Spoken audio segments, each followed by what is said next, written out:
Good evening. It was asked that I share a few words on Bible study, so I'm going to make an attempt to give you some information about Habakkuk. Habakkuk means to embrace.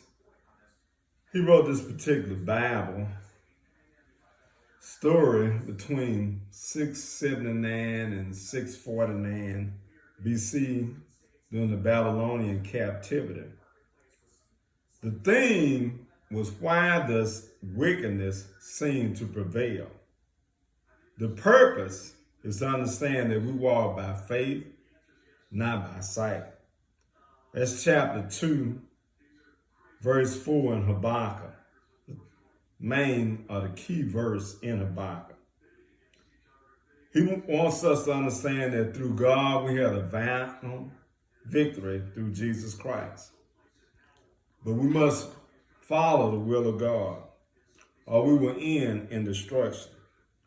Habakkuk was certainly unique because he spoke to God, not from God to the people, but asked God about circumstances involving the people. In chapter 1, he says, how long? I think that was one of the themes for Martin Luther King's message. How long shall the wicked prevail? In chapter 2, God tells us that we shouldn't steal or kill because woe will come to us. And regardless of how much the wicked prospers, their end will come suddenly and swiftly. And woe is the worst thing in God's existence, a man or creation that can happen to anyone. So you don't want to make yourself enemy of God.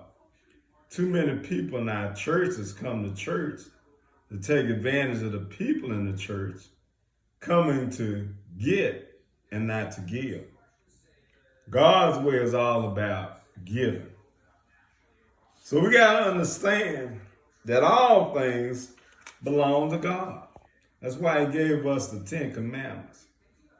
In chapter 3, Habakkuk continues to pray to God. It's actually a plea and a conversation. But he realizes that God is great, that nothing is impossible for God. All glory should come to God. And God says that he will save his people. So we only have one thing to do, that's to humble ourselves and realize that God is worthy to be praised. That he will give us strength. He will not let his children fall. In the final analysis, in all of our conflict and disillusion, especially in these times, we got to remember that God is alive and all things work for his purpose. So we got to rejoice in God and praise him even in our times of affliction. God bless you. God keep you. And my prayers are with you all.